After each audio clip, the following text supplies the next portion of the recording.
صل وسلم دائما أبدا على حبيبك خير الخلق كلهم. السلام علیکم ورحمۃ اللہ وبرکاتہ. الحمد للہ نحمده ونستعینه ونستغفره ونؤمن به ونتوکل علیہ ونعوذ باللہ من شرور انفسنا ومن سیئات اعمالنا من يهده الله فلا مضل له ومن يضلله فلا هادي له ونشهد أن لا إله إلا الله وحده لا شريك له ونشهد أن سيدنا ومولانا محمدا عبده ورسوله. أما بعد، قال الله تبارك وتعالى في القرآن المجيد والفرقان الحميد: أعوذ بالله من الشيطان الرجيم. والذين يكنزون الذهب والفضة ولا ينفقونها في سبيل الله فبشرهم بعذاب عليم. وقال النبي صلى الله عليه وسلم: الزكاة قنطرة الإسلام، أو كما قال عليه الصلاة والسلام. صدق الله مولانا العظيم وصدق رسوله النبي الكريم. نحن على ذلك من الشاهدين والشاكرين والحمد لله رب العالمين. اللهم صل على محمد في أول كلامنا. اللهم صل على سيدنا محمد في أوسط كلامنا. اللهم صل على سيدنا محمد في آخر كلامنا.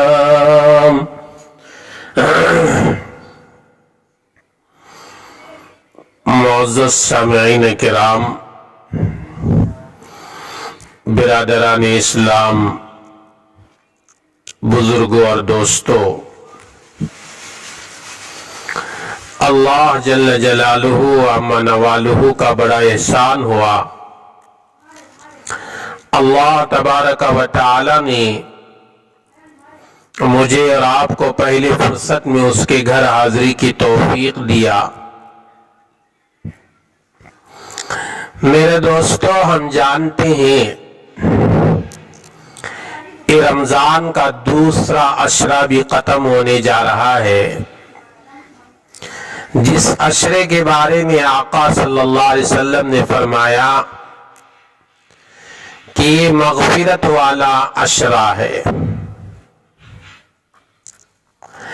آج آخری عشرہ آئے گا، وہ جہنم سے آزادی کا عشرہ کہلاتا ہے.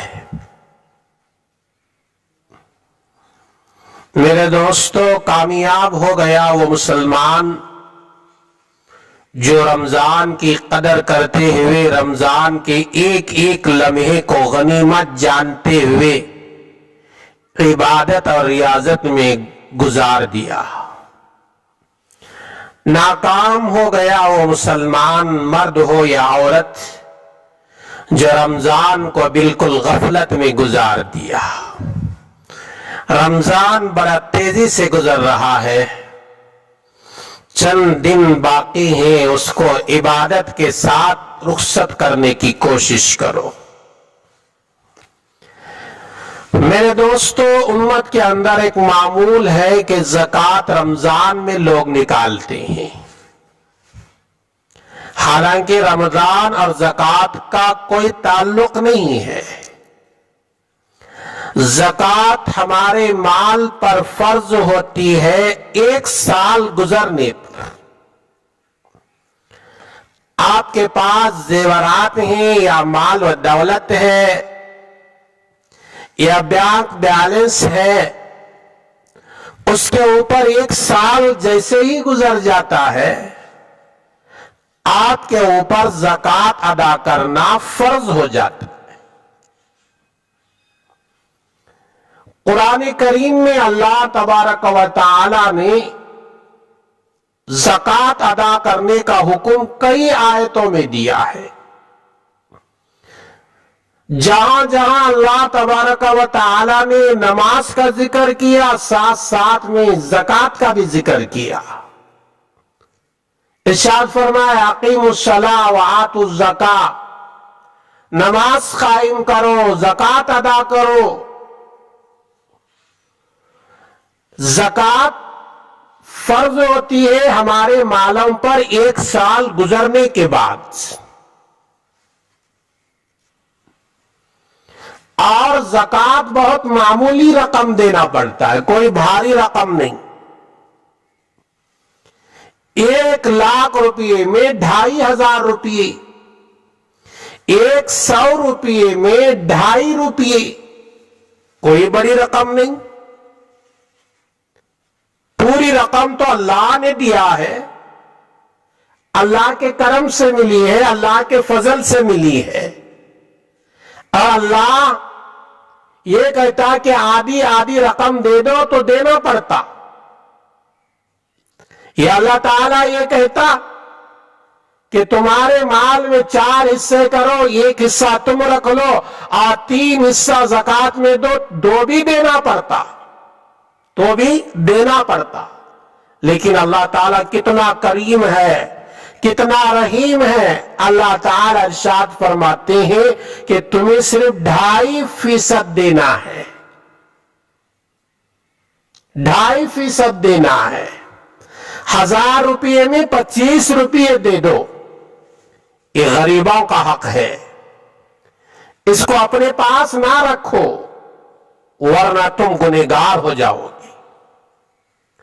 ہمارے پاس جو کچھ بھی مال و دولت ہے میرے دوستو، وہ سب اللہ کا دیا ہوا، ساری چیزوں کا اصل مالک وہی ہے، اسی نے اپنے رحم و کرم سے نعمت استعمال کے لیے ہمیں عطا فرمائی ہے۔ اگر وہ ہم کو سارا مال اپنے راستے میں خرچ کرنے کا حکم دیتا تو بھی کوئی اعتراض کا حق ہم کو نہیں تھا۔ دوستو یہ اس کا کرم ہے، اس نے ایسی بات کا حکم نہیں دیا، بلکہ اپنے مال میں سے کچھ حصے کو خرچ کرنے کی ہدایت دی۔ زکوٰۃ کے طور پر مال کا 40واں حصہ ہی ادا کیا جاتا ہے۔ اللہ تعالیٰ کے راہ میں مال خرچ کرنے کی فضیلت میرے دوستو بہت زیادہ ہے، اللہ تعالیٰ اس سے بہت خوش ہوتے ہیں، بے شمار اجر و ثواب سے نوازتے ہیں۔ اس لیے پورے اہتمام، پوری خوش دلی کے ساتھ زکوٰۃ ادا کرنے کی کوشش کریں۔ زکوٰۃ اسلام کا اہم رکن ہے۔ آپ نے بارہا یہ حدیث سنی ہوگی، صحیح بخاری میں ہے، حدیث نمبر 8۔ رسول اللہ صلی اللہ علیہ وسلم نے ارشاد فرمایا اسلام کی بنیاد 5 چیزوں پر رکھی گئی ہے۔ نمبر 1، اس بات کی گواہی دینا اللہ تعالیٰ کے علاوہ کوئی معبود نہیں اور محمد صلی اللہ علیہ وسلم اللہ کے رسول ہیں۔ نمبر 2، نماز قائم کرنا۔ نمبر 3، زکوٰۃ دینا۔ نمبر 4، حج کرنا۔ نمبر 5، رمضان کے روزے رکھنا۔ صحیح بخاری کی روایت سے پتا چلا اسلام کے 5 رکن میں ایک زکوٰۃ بھی اہم رکن ہے، جو صاحب ثروت والے لوگوں پر اللہ نے ضروری قرار دیا، مالداروں کے اوپر فرض قرار دیا۔